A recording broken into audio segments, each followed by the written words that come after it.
पहले तो जीवन ऐसे लुटाया कि कभी फिक्र नहीं की। बहुत लोगों से पूछो, जिंदगी में तो लोगों के पास समय काटने के लिए उपाय नहीं है। लोग कहते हैं समय काट रहे हैं, कोई ताश खेल रहा है, कोई शराब पी रहा है, कोई जुआ खेल रहा है, कोई होटल में बैठा है, कोई क्लब घर में बैठा। उनसे पूछो क्या कर रहे हैं, वो कहते हैं समय काट रहे हैं।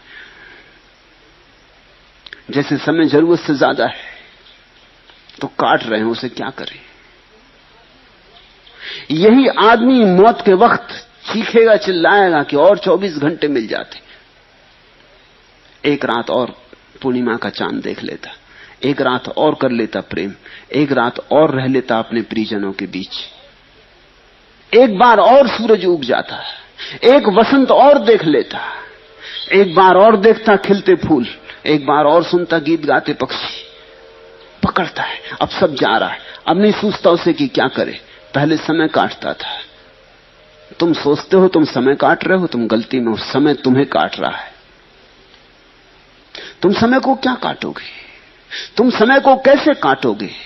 आदमी के पास कोई आरा नहीं है जिससे समय काटा जा सके। समय इतना सूक्ष्म है, कोई आरा उसे नहीं काटता। समय का आरा तुम्हें काटता जाता है। जब तुम ताश खेलते हो, कहते हो समय काट रहे हैं, तो समय हंसता है। समय तुम्हें काट रहा है, समय तुम्हारी मौत को करीब ला रहा है। जिस दिन मौत द्वार पर खड़ी हो जाएगी, उस दिन मुश्किल में पड़ोगे। एक सूफी कथा है, एक लकड़हारा 70 साल का हो गया है। लकड़ियां ढोते ढोते जिंदगी बीत गई। कई बार सोचा कि मर क्यों ना जाऊं। कई बार परमात्मा से प्रार्थना की कि हे प्रभु, मेरी मौत क्यों नहीं भेज देता। सार क्या है इस जीवन में, रोज लकड़ी काटना, रोज लकड़ी बेचना, थक गया हूं। किसी तरह रोटी रोजी जुटा पाता हूं, फिर भी पूरा पेट नहीं भरता। एक जून मिल जाए तो बहुत। कभी कभी दोनों जून भी उपवास हो जाता है। कभी वर्षा ज्यादा दिन हो जाती, लकड़ी नहीं काटने जा पाता। फिर बूढ़ा भी हो गया हूं, कभी बीमार हो जाता। और लकड़ी काटने से मिलता कितना है। एक दिन लौटता था थका मांदा, खांसता खकारता अपने गट्ठर को लिए, और बीच में एकदम ऐसा उसे लगा कि अब बिल्कुल व्यर्थ है मेरा जीवन, ये मैं क्यों ढो रहा हूं। उसने गट्ठर नीचे पटक दिया, आकाश की तरफ हाथ जोड़ के कहा कि मृत्यु तू सबको आती है और मुझे नहीं आती। हे यमदूत, तुम मुझे क्या भूल ही गए हो, उठा लो अब। संयोग की बात, ऐसा अक्सर तो होता नहीं। उस दिन हो गया, यमदूत पास से ही गुजरते थे, किसी को लेने जा रहे होंगे। सोचा कि बूढ़ा बड़े हृदय से कातर होकर पुकार रहा है, तो यमदूत आ गए। उन्होंने उसके कंधे पर हाथ रखा, बोले क्या भाई, क्या काम है। बूढ़े ने देखा मौत सामने खड़ी, प्राण कब गए।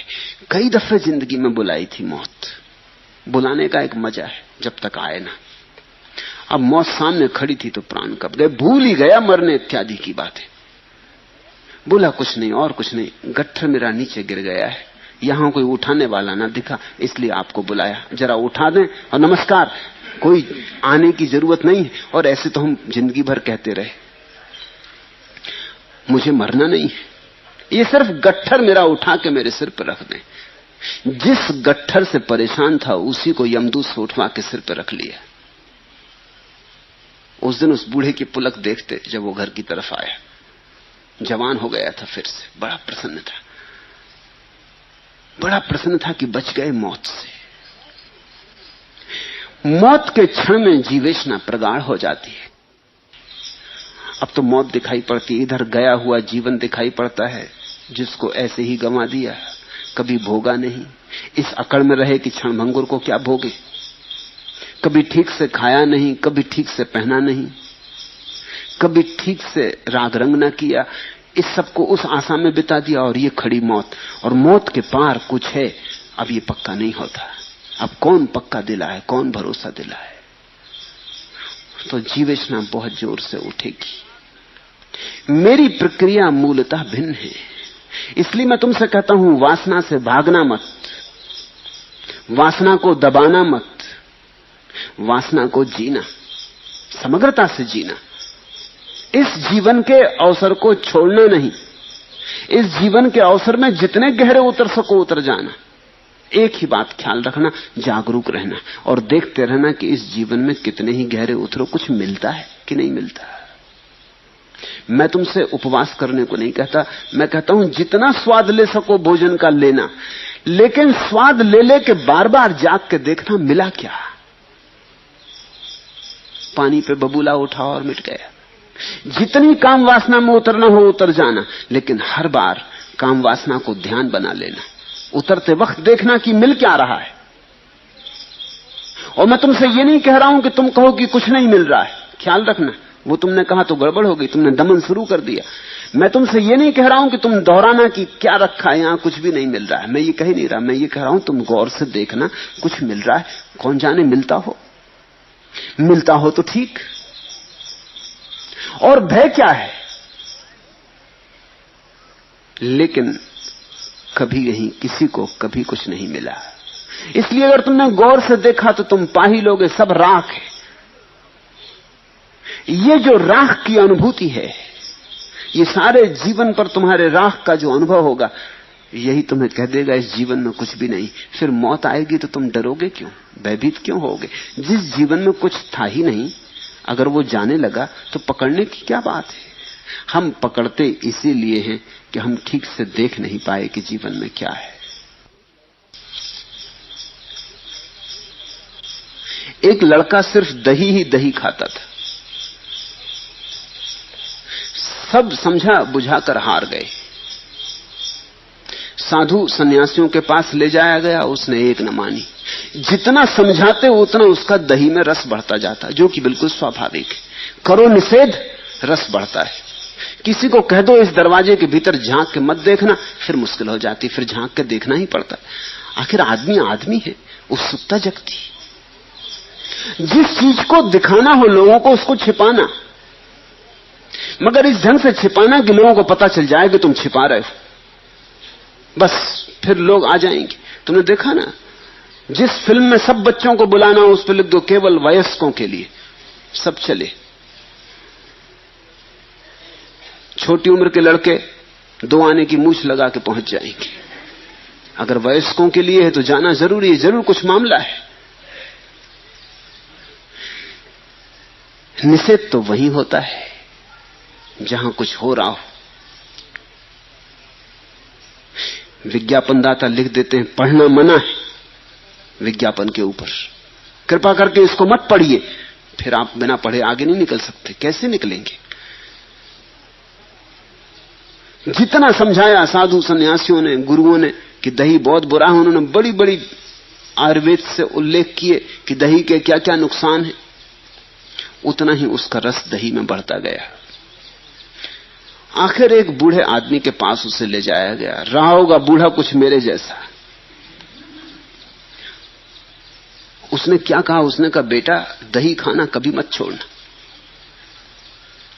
इसमें बड़े गुण हैं, ये तो लाख दवाओं की दवा है दही। वो बेटा भी चौंका कि इतने दिन हो गए कभी किसी ने ये नहीं कहा। जिसके पास गए वही दही के खिलाफ था। ये बूढ़ा होश में है, मानता तो वो भी था कि खराब है, क्योंकि तकलीफ तो वो भी भोगता था दही के कारण। सर्दी जुकाम पकड़े रहता, बुखार आ जाता। अभी जवान था लेकिन फीका होने लगा था, दही मारे डाल रहा था। मगर जितना लोग समझाते थे उतनी जिद पकड़ती जाती थी, तो अहंकार भी अकड़ता जाता था। इस बूढ़े की बात उसने भी जरा चौंक के सुनी। उसने कहा क्या कह रहे महाराज, दही में बड़े गुण। उसने करे लाख दवाओं की दवा है दही, रामबाण समझो। इसे तुम कभी भूलनी मत, चूकनी मत। दुनिया कुछ भी कहे तुम डटे रहना। उसने कहा तो जरा बताइए क्या गुण है, क्योंकि उसने दुर्गुण तो बहुत सुने थे, उसे एक आदमी नहीं मिला था कभी जिसने कोई गुण बताए हों। उस बूढ़े ने कहा कौन से गुण? गुण ही गुण है। जैसे समझो, पहला, एक की दही खाने वाले की कभी चोरी नहीं होती।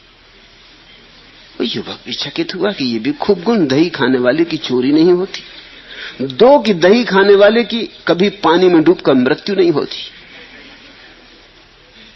उसने देखा कि बूढ़ा पागल तो नहीं है, दही से पानी में डूबने का क्या संबंध।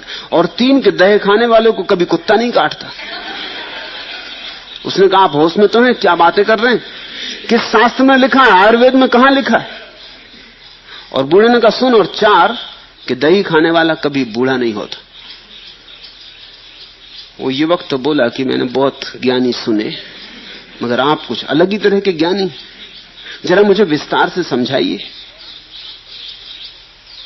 ये सुनकर उस बूढ़े ने कहा, सुनो, पहले तो बिल्कुल साफ है, सारी बात साफ है। दही खाने वाला रात भर खांसता है, चोर उसके घर में घुस कैसे सकते? इसलिए दही खाने वाले की कभी चोरी नहीं होती। दही खाने वाला सर्दी से इतना पीड़ित रहता है कि पानी के पास जाने से डरता है। नदी में डूब कर मरेगा कैसे? और दही खाने वाला इतना कमजोर हो जाता है कि लाठी टेक टेक के चलता, कुत्ता उसको काटेगा कैसे? और दही खाने वाला जवानी में मर जाता, बूढ़ा होगा कैसे? तू बेटा खूब दही खा। कहते हैं उसी दिन उस युवक का दही खाना छूट गया। मैं भी तुमसे यही कहता हूं, खूब दही खाओ, न तुम्हारी चोरी होगी, न कुत्ता तुम्हें काटेगा, न पानी में डूब के मरोगे, न तुम बूढ़े होगे।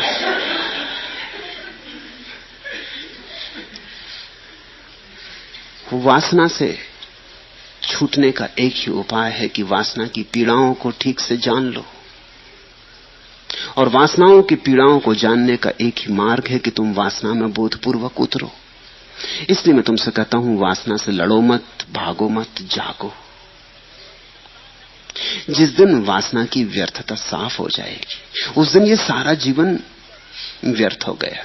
फिर मौत द्वार पर आएगी तो तुम मौत को धन्यवाद दे सकोगे। शिकायत क्या है? मौत तुम्हें मुक्त कर रही उस सब उपद्रव से जो चल रहा था। मौत तुमसे छीन ही नहीं रही कुछ, क्योंकि तुम्हारे हाथ में कुछ था ही नहीं। तब तुम मौत का आलिंगन करोगे, अभिनंदन करोगे। और जो व्यक्ति मृत्यु का अभिनंदन करने में समर्थ हो गया, मौत उसके लिए मोक्ष का द्वार बन जाती है। और जब तक संसार की खोज पूरी न हो जाए, ईश्वर की खोज कैसे शुरू हो? तुम्हारे महात्मा तुम्हारी संसार की खोज पूरी नहीं होने देते, वो तुम्हें अटका रखते। वो तुम्हें अपने ही जीवन में, अपने जीवन के अनुभव में उतरने नहीं देते। वो तुम्हें कच्चा ही वृक्ष से तोड़ लेते हैं, तुम पक नहीं पाते। ईश्वर की खोज तो तभी हो सकती है जब संसार बिल्कुल व्यर्थ है, आत्यंतिक रूप से व्यर्थ है, ऐसा बोध गहन हो जाए। जब तुम जान लो कि संसार में कुछ भी नहीं है, तभी तो तुम किसी और संसार की खोज पर निकलोगे। जब तक तुम्हारा मन यहां अटका है, जब तक तुम्हें लगता है शायद कुछ हो ही, अभी मैंने पूरा खोजा कहां, अभी मैंने पूरा देखा कहां, अभी बहुत कोने कोने अभी अनखोजे रह गए हैं, अभी बहुत सी गलियां अपरिचित रह गई हैं। तो तुम ईश्वर को खोजोगे कैसे? ईश्वर के खोज का मौलिक अर्थ इतना ही होता है कि संसार की व्यर्थता प्रमाणित हो गई, अपने ही अनुभव से प्रमाणित हो गई। फिर तुम उसे ईश्वर नाम दे सकते हो, या मोक्ष, या निर्वाण, या सत्य, जो भी तुम नाम देना चाहो। लेकिन उसके पहले खोज शुरू नहीं होती। संसार में ईश्वर के खोजी इतने कम इसलिए हैं कि ईश्वर के नाम पर बहुत धोखाधड़ी, और ईश्वर के नाम पर कच्चे लोगों को धर्म की दिशा में निष्णात किया जाता है। ईश्वर के नाम पर लोगों का लोभ उकसाया जाता है। लोभ से मुक्ति नहीं होती, लोभ उकसाया जाता है। तुम्हें तुम्हारे शास्त्र अधिकतर यही समझाते रहते कि छोड़ दो तो बहुत पाओगे, और जब कोई बहुत पाने के लिए छोड़ता है तो छोड़ता ही नहीं। पाने के लिए छोड़ा तो छोड़ा कहां? 1 रुपया छूटा और 1000 मिलने वाले हैं, तो छूटे कहां? तुमने तो बड़ा सौदा कर लिया, 1 रुपया छोड़ा और 1000 पाने का इंतजाम कर लिया। तो तुम्हारे लगाव तो वही के वही है, तुम बदलते तो रत्ती भर नहीं। तुम्हारा ईश्वर भी तुम्हारे साथ झूठा हो जाता, तुम झूठे हो, तुम्हारा ईश्वर झूठा हो जाता। तुम अभी सच्चे नहीं। तुमने अभी इस जीवन का जो अवसर तुम्हें मिला है, इसकी ठीक ठीक जांच परख नहीं की। तो पहली तो बात मैं ये कहता हूं, इसकी ठीक जांच परख करो। ये अवसर बहुमूल्य है, इसे ऐसे ही मत गंवा दो। इन्हें फिजूल बातों में मत गंवा देना, किसी एरे गहरे की बातों में मत गंवा देना। ये तुम्हारा जीवन है, इस जीवन को तुम अनुभव करो। तुम्हें अगर क्रोध उठता है तो क्रोध का अनुभव करो, ताकि क्रोध की पीड़ा साफ हो जाए।